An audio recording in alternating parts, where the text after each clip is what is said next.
She came back to consciousness on a metal floor that smelled of antiseptic and something older, copper and ozone and fear. And for 3 full seconds she had no idea where she was, who she was, or why her left arm hurt the way it did. Then she looked down. The name was there in the skin of her inner forearm, just below the crook of her elbow. Not a tattoo in any human sense of the word. Not ink. The letters were raised, slightly luminescent, a pale silver blue that pulsed once every few seconds like a second heartbeat. 5 letters, block printed with a precision that no human hand had made. REYES. She stared at it for a long time. The name felt like a key with no lock she could find. The room was a cylinder, roughly 4 meters across, walls curved and smooth as the inside of an eggshell. The floor was the same polished gray as the walls. There were no seams, no corners, no door she could identify. The light came from everywhere and nowhere, diffuse, cool, blue-white, the color of a monitor left on in an empty room. There were 9 other people in the cylinder with her. Most of them were still down. 2 were sitting up, blinking at their arms with the same expression she imagined was on her own face. She pulled herself upright. Her legs worked. That was something. The woman across from her had cropped brown hair and a jaw set like a bulkhead door.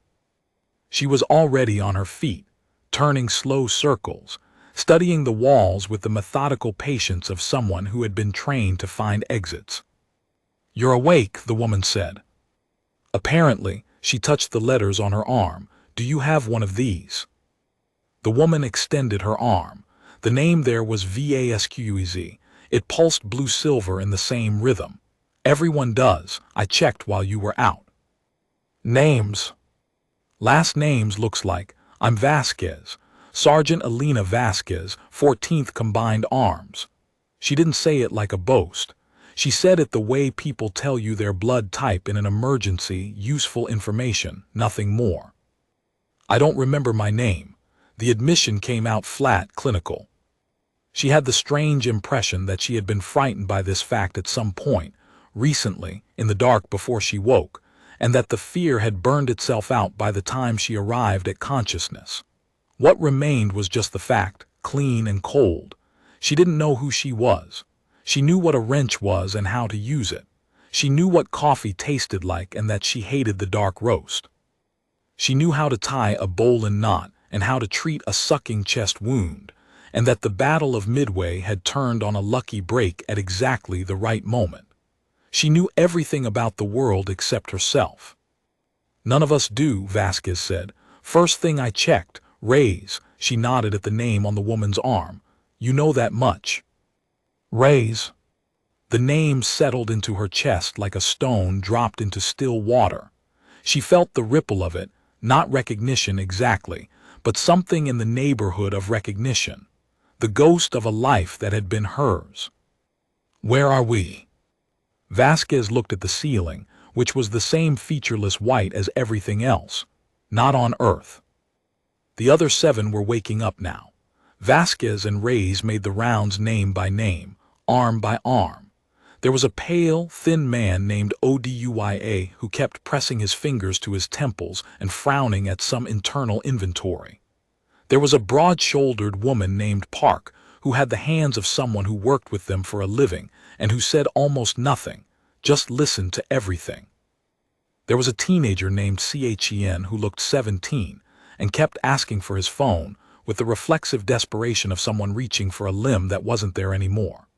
2 men who gave their names from their arms, HARGRAVES and VOLKOV, sat close together and spoke quietly in different languages and apparently understood each other fine. There was a small older woman, ANAND, who looked at the walls with the expression of someone reading a map. And there were 2 more, IBRAHIM and TAKEDA, who had been soldiers or something like it.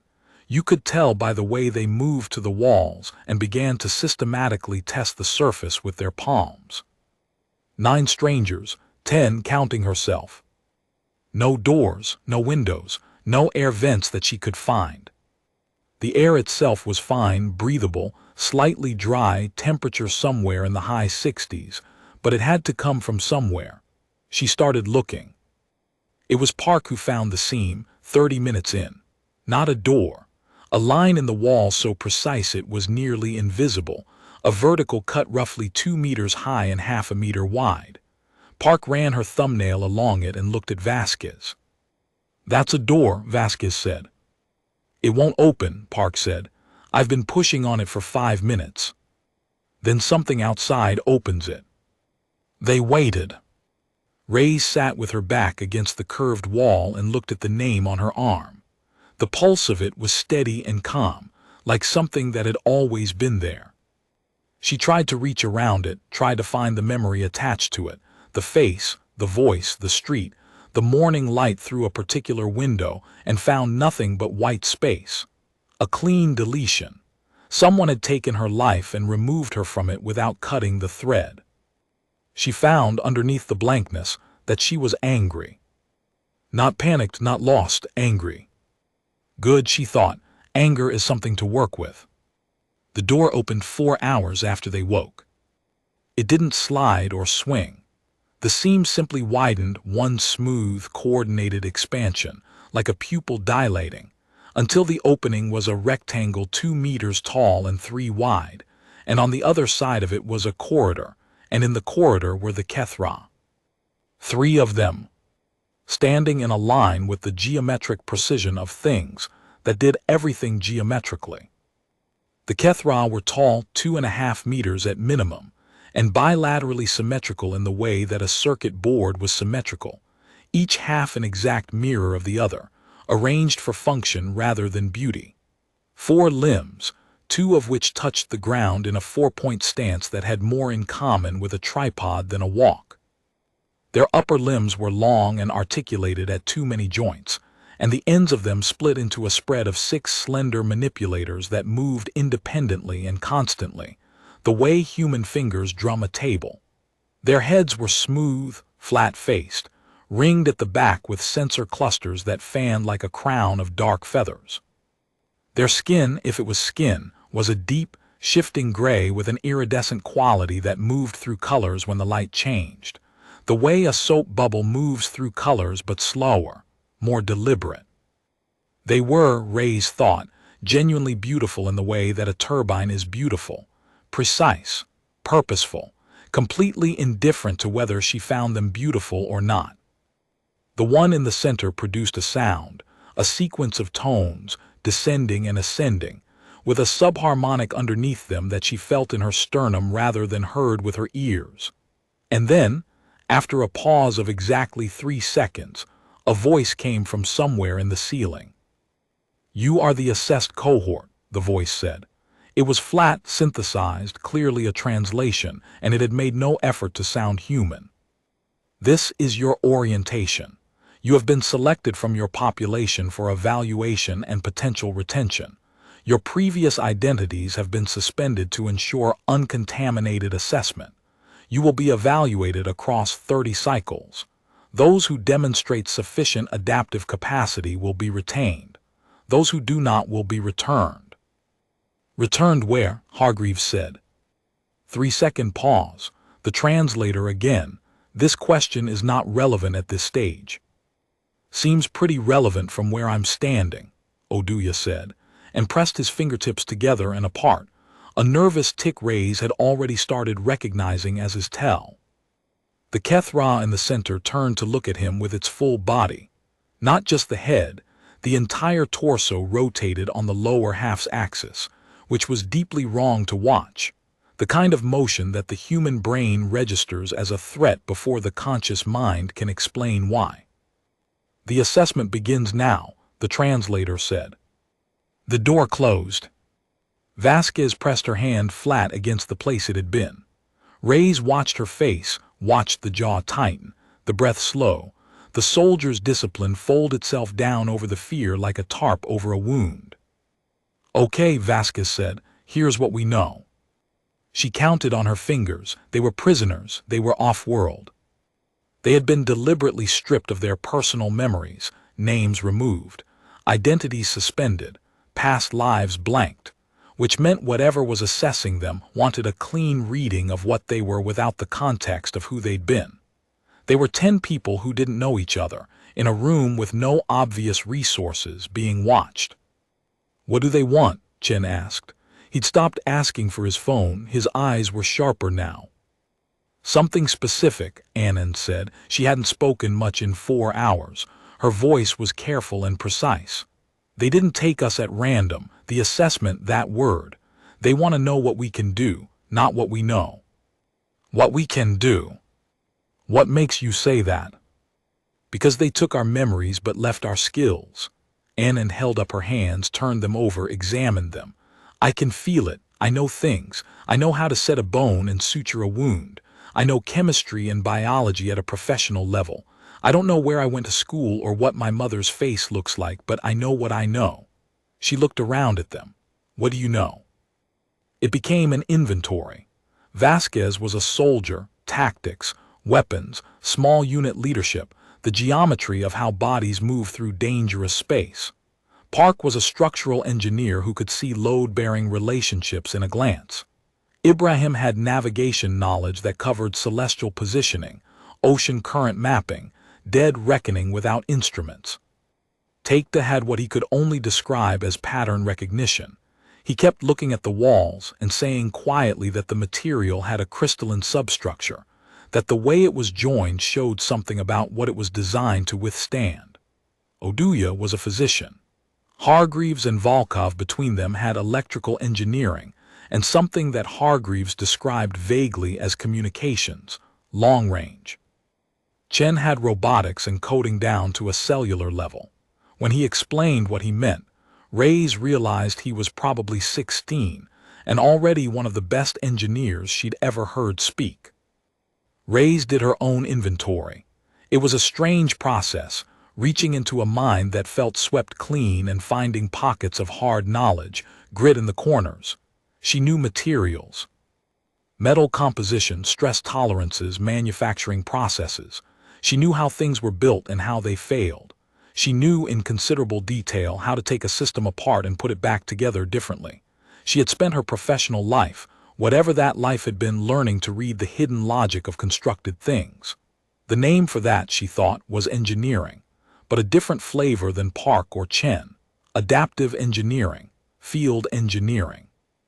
Someone had sent her into broken systems and asked her to make them run. She looked at the glowing name on her arm. Reyes, somewhere there was a life with that name on it, a house, people who knew her face. She held the blankness where that life should have been and felt the anger underneath. It hardened into something more useful. She was going to find out why her name was still with her when everything else had been taken. The assessment started on the second day. They were not tests so much as situations, problems constructed with the cold elegance of people who had thought very hard about how to measure things that couldn't be directly measured. A section of the floor depressed and revealed a mechanical array, broken in specific ways. Park and Reyes worked it together in 3 hours. A communication problem, a sequence of signals with gaps in it, that Hargreaves solved in 40 minutes by a method he couldn't entirely articulate but which produced the right answer. A medical scenario that Oduya navigated through triage and improvised resources that left even Vasquez looking at him differently. In between, there was food delivered through a slot that appeared in the wall at regular intervals, the food itself efficient rather than appetizing, clearly engineered around human nutritional requirements and time. More time than the assessments took. Dead time, the kind the Kethra apparently considered irrelevant or perhaps a test in itself, and which the 10 of them used in the way humans use unstructured time. They talked. Not about home. They had no home to talk about. They talked about what was in front of them. They argued about the nature of the assessments, about whether any answer they gave revealed something about them as individuals or about humans as a category. Volkov had a theory, delivered with careful translated precision through Hargreaves as intermediary, that the Kethra were running the same assessment on multiple cohorts simultaneously and comparing across populations. "We are a data set," Volkov said. one of several. What are they looking for? Park asked. Adaptive problem solving, emotional regulation under conditions of extreme uncertainty, social organization under stress. He paused. The question is whether they want to find it or to find the lack of it. If they wanted to find the lack, Ray said slowly, they wouldn't have taken the memories. They'd have left us with everything, left us with the things that anchor us, the families and histories and grievances, and watched those slow us down. The others looked at her. They stripped us down to what we actually are, she said, to find out if what we actually are is useful to them. Or dangerous to them, Vasquez said. The word hung in the air between them. On the fourth day, the first real thing happened. It began with a sound from the wall near where Takeda slept, a low vibration, almost subsonic, the kind of sound that doesn't register as sound so much as a feeling of wrongness in the teeth and jaw. Takeda was awake before anyone else, sitting up and pressing his palm flat to the wall with the expression of a man reading Braille. Something is failing, he said. In the structure, not this room, in the section of the ship adjacent to this room, something is venting. How do you know that? Chen asked. I can hear the crystalline stress frequency change. He stopped. I just know. The door to their cylinder opened. Not slowly, not smoothly. It snapped open with an urgency that was entirely unlike the measured precision of the orientation. On the other side, the corridor was dark. The blue-white ambient lighting had failed. Emergency strips along the floor ran a dim amber, casting everything in the flat warmth of a dying fire. 3 Kethra stood in the corridor, but these 3 were not the measured, geometric presences of the orientation. These 3 were moving with the low, tight efficiency of creatures managing fear, their upper manipulators folded inward, their sensor crowns flattened back against their heads. One of them was visibly damaged. Something had sheared through the outer plates along its left side, and what was beneath was not blood but a dark, viscous liquid that smelled of ozone and copper, and the manipulators on that side hung with 2 joints angled wrong. Vasquez was already at the door. What happened? The translator delay, 3 seconds. A primary conduit has ruptured in Section 9. Thermal release is accelerating. Containment systems have failed. If not addressed in approximately 11 of your minutes, the rupture will propagate to the vessel's secondary systems and cannot be stopped. You need us to fix it, Ray said. Assessment of human technical capacity in real-world failure conditions has been accelerated due to circumstances. Park was already looking down the corridor, reading the bones of the ship in the way she read everything, like a structure, like a problem in force and load and tension. What's the rupture? The Kethra showed them a diagram on a surface that extruded from the wall, a section of what appeared to be a major conduit, a primary artery of the ship's energy distribution, with a stress fracture propagating at a visible rate. The fracture was complex, branching, the kind of failure that happened when something had been under load for too long before finally breaking. Reyes looked at it for 10 seconds, then she said, I need the damaged one. What? Vasquez said. The injured Kethra, I need it. She turned to the alien in question. Even in the amber light she could see the angled manipulators, the dark viscous fluid, and she could see, now that she was looking for it, that the damage to the alien side had come from the same conduit system they were being asked to repair. It had tried to fix it already. What did you use to attempt the repair? Show me. Pause. You don't need. Show me what you used. The Kethra produced a tool from somewhere on its body, a device she didn't recognize, elongated, with multiple application points. She held it in her hands and turned it over and felt the weight and balance of it, and the logic of it fell into her like a key into a lock. She understood what it was for, not how the Kethra used it, but how she could use it. Walk, she said. They moved through the dark corridor at a pace that was somewhere between a run and a controlled fall. The amber lights marked the path. She kept her eyes on the walls, reading damage signatures. The Kethra had sophisticated and beautiful engineering, she thought, but it had been built for Kethra, designed around their manipulators and their crystalline structural intuition. And in this specific failure mode, it was opaque to them in the way that human handwriting was opaque to someone who'd never seen Latin script. The conduit room was smaller than she'd expected and hotter by at least 20 degrees. The rupture was visible, a crack along a conduit roughly as wide as her arm, running 60 centimeters and branching at the end into 3 smaller fissures, with a pale, pressurized vapor venting through each. The vapor had already blistered the walls around it and was still eating outward. "Oduya," she said, "the vapor, can you analyze it?" "I'm not a chemist." "Best guess from what you're seeing, reactive, corrosive." He moved closer, watched the way the vapor moved, the rate of the blistering. "Oxidizing, high temperature, don't breathe it." "Chen, I need you to look at these branching fissures and tell me if they're propagating under mechanical stress or thermal stress." Chen was already crouching near the smallest branch, head tilted. "Thermal. The crystalline structure is deforming from the heat of the vapor, not from pressure on the conduit itself." Which meant Reyes closed her eyes for 1 second, in the dark and the heat, and let the logic of the failing system speak to her the way broken things had always spoken to her. Which meant the correct repair was not to seal the crack.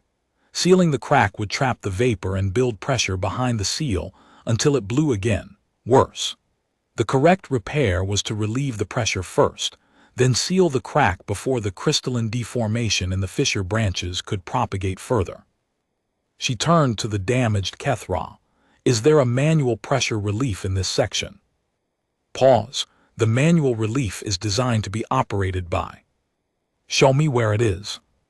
It showed her. It was a recessed mechanism designed for 6-fingered manipulators with a span she didn't have. She looked at it for 3 seconds. Then she pulled the tool she'd taken from the Kethra, reversed its grip, and used the shaft as a lever, bracing her forearm against the housing and pulling with everything she had. The mechanism turned. The vapor pressure dropped with a sound like a held breath finally released. The venting through the crack slowed. The fissure branches stopped their outward crawl. "Now seal it," she said. "How do you seal your conduits? Tell me what the standard repair looks like." There were 2 minutes left on whatever clock the Kethra were running. She listened to the translation, and she looked at the damaged Kethra's side where the alien had tried and failed, and she understood, not from the explanation but from the failure itself, where the attempt had gone wrong. The standard repair used the full spread of Kethra manipulators to apply even pressure across the seal material. She had 2 hands. She had 2 hands, and Park had 2 hands, and Hargreaves had 2 hands, and Vasquez had 2 hands. "We're doing this together," she said. "Park, you're left of center. Hargreaves, you're right of center. Vasquez, you hold pressure here." She took the Vasquez's hands and positioned them without asking permission, without waiting for acknowledgement. "And I'll work the fissure branches. Don't let go until I say." They knelt together on the floor of an alien ship in the amber dark, and held a foreign material against a foreign conduit, and pressed human hands against the logic of something built for entirely different hands, and the seal held. The final fissure branch stopped at 8 centimeters of propagation. The amber light stayed amber, the vapor cleared. Reyes sat back on her heels and looked at her hands. They were red from the heat. The skin across her knuckles was beginning to blister. She pressed them against the cold floor and breathed. The Kethra stood in the doorway of the conduit room, and were very still in the way that she was coming to understand meant something, not stillness as rest, but stillness as recalibration. Something changing in how they were modeling what they were looking at. "Assessment of cohort has been updated," the translator said, finally, after a pause longer than the standard 3 seconds. "Good," Vasquez said. She was still bracing against the repaired conduit. "Now tell us how to get home." They didn't get home that day. They got something else instead.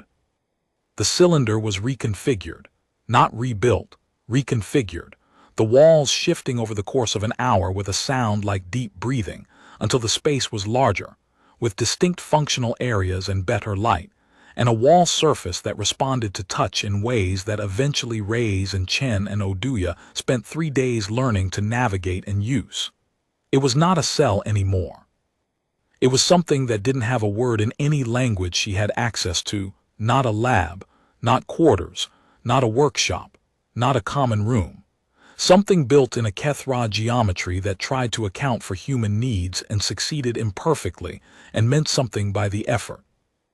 The injured Kethra appeared on the 4th day, not with the others, alone.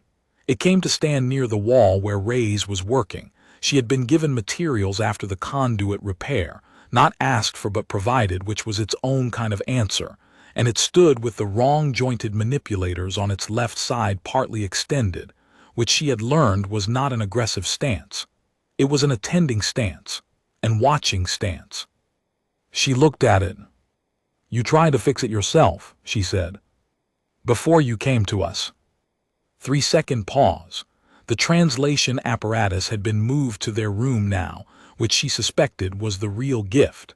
The protocol for a conduit failure of that type requires. I know what the protocol requires. You tried to follow it and the crack was too wide for the standard approach to work, so you tried an adaptation. She looked at the damaged manipulators.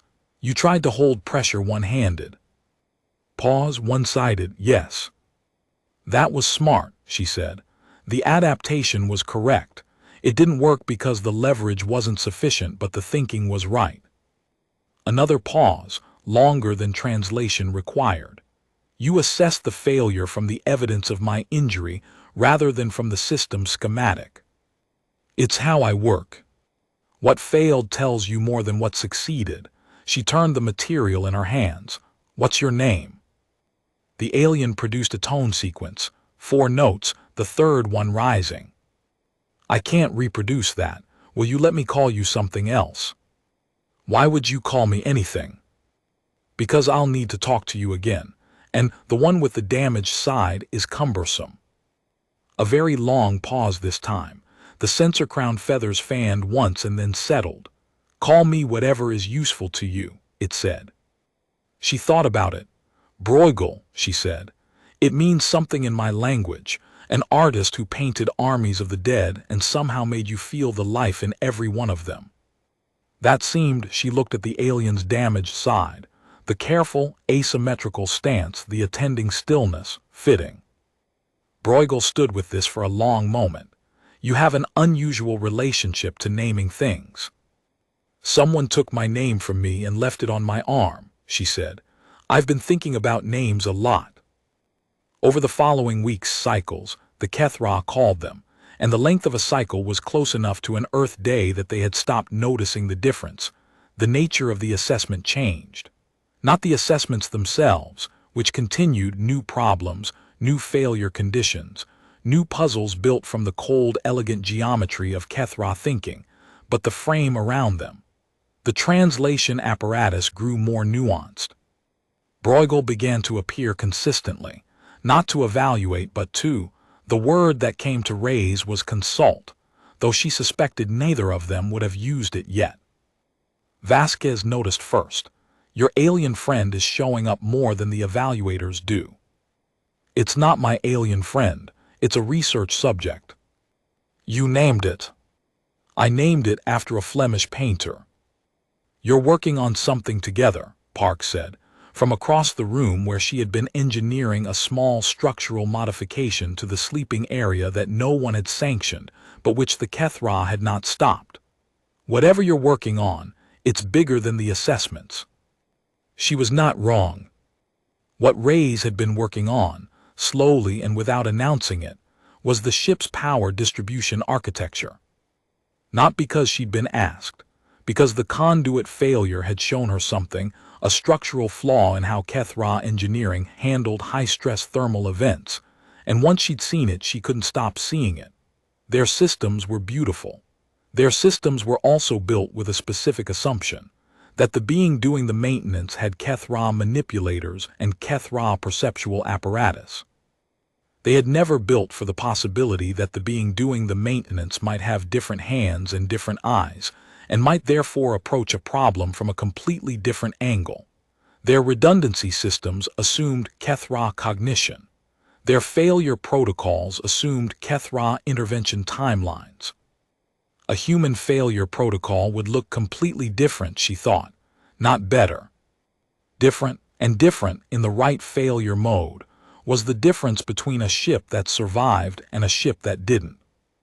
She showed it to Bruegel piece by piece. Not as criticism, that was important, not as criticism, but as information, the way you show someone a crack in a load-bearing wall not to condemn the building, but because you'd like the building to still be standing. Bruegel received it the way she had come to recognize as Kethra close attention, the fanning and settling of the sensor crown, the constant subtle adjustment of the manipulators.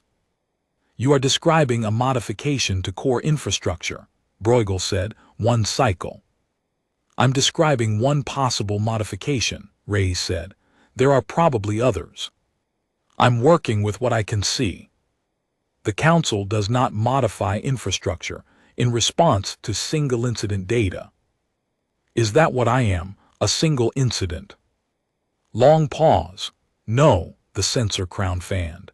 You are what the assessments were trying to measure. You were designed, your cohort was selected to find out if your species adapts to environments it did not create.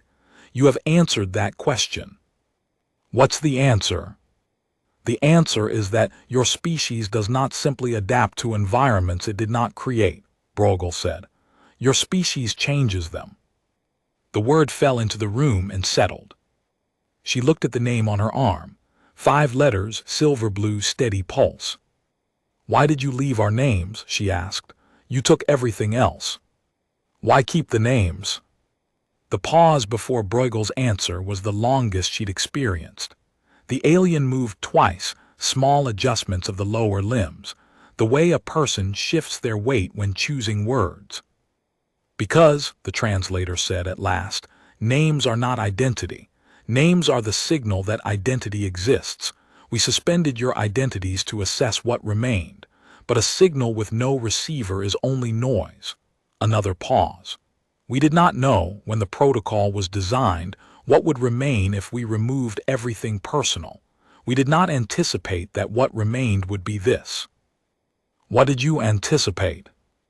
Fear, compliance, the behaviors of creatures confronted with the unfamiliar. The sensor crown fanned fully and settled. We did not anticipate that you would name me. In the 43rd cycle, Vasquez sat against the wall near Reyes and said, quietly, without preamble, I think they're going to let us go. What makes you say that? Because they got what they came for. She turned her arm over, looked at the name on it. We've been proving ourselves this whole time. They wanted to know if we were useful. Turns out useful wasn't exactly the word they were looking for. What was the word? Vasquez thought about it. Equivalent. She looked at the wall where Bruegel appeared, where the translation apparatus hummed. We're not a client species to them anymore. We're not property. Something changed. She paused. Whatever you did with the Bruegel thing, that changed it.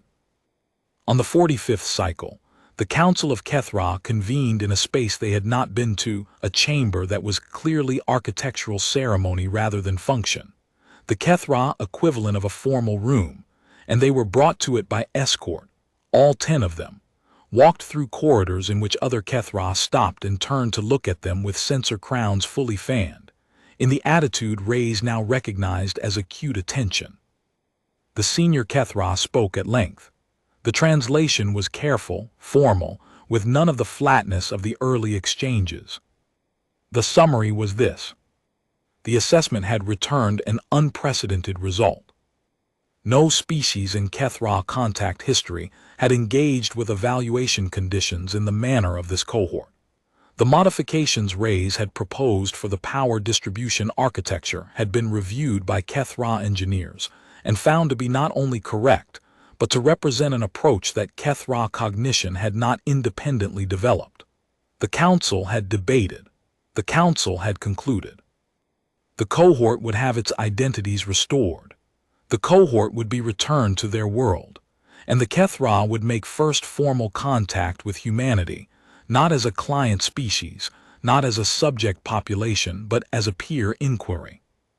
Reyes stood in the formal chamber of an alien council and heard this, and felt the anger in her chest finally, release, like the pressure valve turning in the dark of the conduit room, like a held breath let out after 11 minutes. She looked at Bruegel, who stood at the edge of the council space in the attending posture she knew now. "When we get our memories back," she said to Bruegel, "I'm going to remember everything that was taken from me." "Yes. And I'm going to remember this too." Bruegel's censer crown fanned fully and settled in the gesture that Reyes had decided, without confirmation, was Kethra for something like. Not a smile exactly, but whatever a smile was trying to accomplish. "We will also remember," Bruegel said. The memory restoration was not instantaneous and it was not painless. It came back in pieces, in the way water seeps into a room before it floods, first a smell, then a sound, then a face, then a mourning, then a name spoken in a voice she recognized, then the whole weight of a life returning at once like being stepped on by a world. Her name was Elena Reyes. She was 34 years old. She had grown up in a city on the coast and worked in the shipyards and gone to university at night and come out the other side knowing everything about how to take broken infrastructure and make it run again. She had a sister who thought she worked too hard. She had a cat named Theorem. She had a mug she had used every morning for 7 years that said nothing on it, just a dark blue glaze she liked the feel of. She sat on the floor of the cylinder and let it all pour back in, and she cried briefly, quietly, the way she did things without making a spectacle of it, and then she got up. She looked at her arm. The name was still there, still pulsed silver blue, steady as a second heartbeat. She didn't ask them to remove it. When the ship that carried them broke through the cloud layer above the coast she'd grown up on, and she saw the sprawl of city and sea below her, gray water and white light, and 10 million human lives going about their mourning, she thought about Bruegel's painting. The real one, the one she'd had as a print on a wall she couldn't remember yet, but which came back with the rest of it. The army of skeletons crossing a blackened landscape, the fires in the distance, the humans in the foreground caught in the moment before the wave hit them, and the card players at their table, and the lovers with their loot, and the soldier with his sword raised toward the thing that was going to kill him anyway. The triumph of death over everything. She had looked at that painting her whole life. She remembered now and loved it for the wrong reasons. She thought she loved it because it was beautiful in a terrible way. She understood now that she loved it because it was wrong, because the soldier with the sword didn't look beaten, he looked awake. Because the lovers weren't oblivious, they were defiant. Because the thing that the painting called the triumph of death was really a painting about the things that death couldn't take. The name on her arm pulsed once, blue-silver, steady. She pressed her thumb over it and felt the warmth of it and thought, you can take everything and leave the name, and the name will be enough. You can take a person down to nothing but the signal that they exist, and the signal will find a receiver. You can drop us into the dark without a map, she thought, and we will name the things we find there. The shuttle touched down at a landing zone they had been given coordinates for, on the edge of a city she knew. The hatch opened. The morning air came in, salt and diesel and the particular smell of her city, and it hit her like an answer to a question she hadn't known she was still asking. Vasquez was first down the ramp, then Park, then the others in their ones and twos. Reyes came last. She stood on the ground and looked up at the sky where the Kethra vessel was already a bright point climbing away, smaller by the second, already almost indistinguishable from the other bright points that were just the stars being visible in a clear morning. She pressed her thumb once more to the name on her arm. Then she walked toward the city.